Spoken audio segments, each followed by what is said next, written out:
Hi guys, in this video we will see how to enable live translation, newly introduced feature by Apple under iOS 26 update in your iPhone. Live translation feature.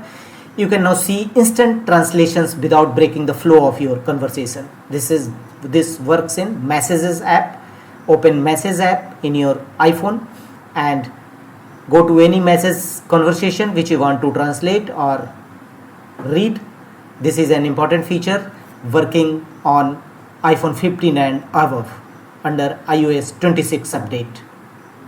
So you can easily open any messages, and here at the top of the page under contact name, tap on this contact name from the top of the page under message conversation.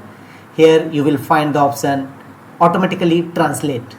Turn the toggle button on to enable automatic translation feature, live translation feature, and here you will find translation works with 9 languages including Chinese, French, German, Italian, English, Spanish and many more.